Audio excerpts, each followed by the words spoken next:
फौजी पत्नी असाल तर ही भावना नक्की समजेल.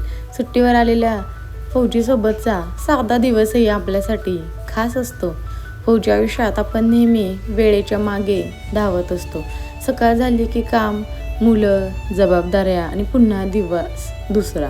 नमस्कार, मी नूतन फौजी पत्नी चॅनलमध्ये तुम्हा सगळ्यांचं मनापासून स्वागत. जेव्हा फौजी सुट्टीवर घरी येतात ना, तेव्हा आयुष्य थोडंसं संथ होऊन जातं.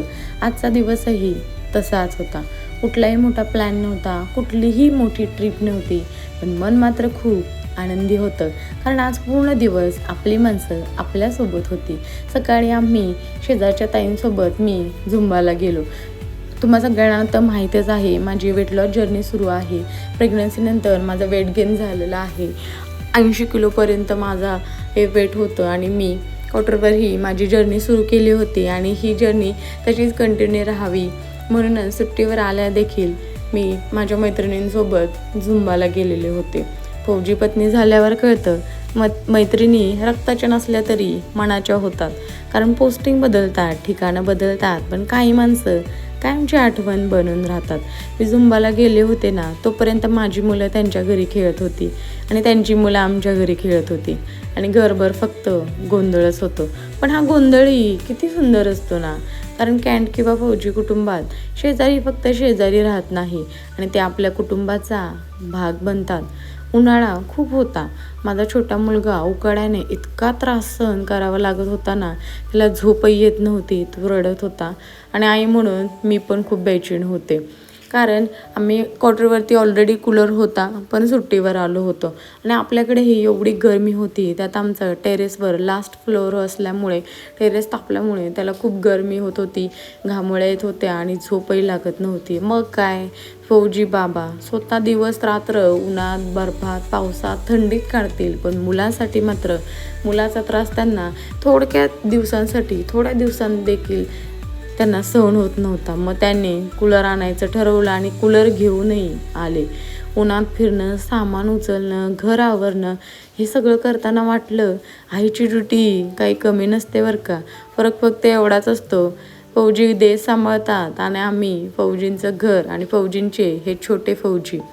सामान बॉक्स इकडे तिकडे, मध्येच मुलं खेळत होती. घर पुन्हा अस्तव्यस्त झालं होतं, पण अशाच अस्तव्यस्त घरातच आयुष्य असतं. आम्ही पूजा केली, म्हणजे आमच्या घरात काही नवीन सामान आलं की आमची छोटी प्रणू पहिल्यांदा तिची पूजा करते. देवापुढे दिवा लावून मनात एकच प्रार्थना निघाली, हे असे साधे दिवस कायम ठेव देवा. कारण फौजी कुटुंबाला माहिती असतं, साधे दिवससुद्धा किती मौल्यवान असतात. संध्याकाळ झाली, मुलगी तयार झाली, मुलं आनंदात होती आणि आम्ही सगळे बाहेर पडलो. मार्केटमध्ये फिरलो, पार्कमध्ये गेलो आणि पुन्हा मुलांना खेळताना, त्यांचं हसणं बघताना नकळत मन भरून आलं. कारण फौजी आयुष्यामध्ये एकत्र घालवलेला वेळ कधीच गृहीत धरता येत नाही.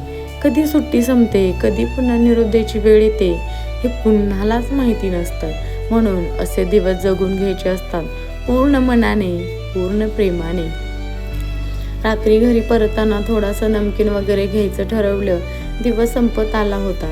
बाहेरून बघितलं तर हा दिवस खूप साधा होता बरं का, पण हा आठवणीत साठवून ठेवण्यासारखा देखील होता. कारण आमच्यासाठी आनंद म्हणजे फक्त मोठ्या गोष्टी नसतात. आनंद म्हणजे सुट्टीवर आलेले फौजी नवरा, मुलांचं हसणं, एकत्र फिरणं आणि दिवसाच्या शेवटी सगळे आपण जवळ असणं. फौजी आयुष्याने एक गोष्ट आम्हाला शिकवली, उद्या काय होईल हे माहिती नसतं, म्हणून आजचा दिवस मनापासून जगायचा. फौजी कुटुंबात आनंद महाग नसतो, तो फक्त एकत्र असण्याचाच असतो. आणि म्हणूनच आमचे फौजी सुट्टीवर आले ना, की साधा दिवसही आमच्यासाठी खूप स्पेशल, खूप खास बनतो. A day in life of फौजी फॅमिली. फौजी पत्नीचा साधा दिवस पण सुंदर असतो. आणि सिव्हिलियन आयुष्यामध्ये फौजींची सुट्टी म्हणजेच आमचं छोटंसं फौजी कुटुंब. फौजी सुट्टीवर असताना आमच्या कुटुंबाचा एक साधा पण खूप खास दिवस, माझ्या मैत्रिणींसोबत झुंबाला जाणं, मुलांची धम्माल, एकमेकांच्या घरी जाणं आणि घरची कामं करणं, सोबतच छोटीशी शॉपिंग, संध्याकाळची फॅमिली आउटिंग आणि आमच्या आयुष्यातील छोट्या छोट्या आनंदी गोष्टी, हे मला ना खूप खास वाटतं. आणि असे साधे दिवसच सर्वात मौल्यवान असतात. सुट्टी संपायच्या आत प्रत्येक क्षण जगून घ्यायचा असतो, कारण मुलांचं हसणं म्हणजे दिवसाचा सगळा थकवा निघून जातो. छोट्या गोष्टींची किंमत फौजी आयुष्याने शिकवलेले आहे. अगदी खरं की फौजी कुटुंबाला वेळेचं सर्वात मोठी भेट असते. सुट्टीचे दिवस कधी संपतात कळत नाही आणि म्हणूनच सुट्टीचे दिवस तुम्हीही खूप छान जगून घ्या. कोणाचा विचार न करता स्वतःचं आयुष्य स्वतः जगा. पुन्हा भेटूयात पुढच्या व्लॉगमध्ये नव्या भावनेसोबत, नव्या आशेसोबत. तोपर्यंत मी नूतन फौजी पत्नी तुम्हा सगळ्यांचा निरोप घेते. धन्यवाद.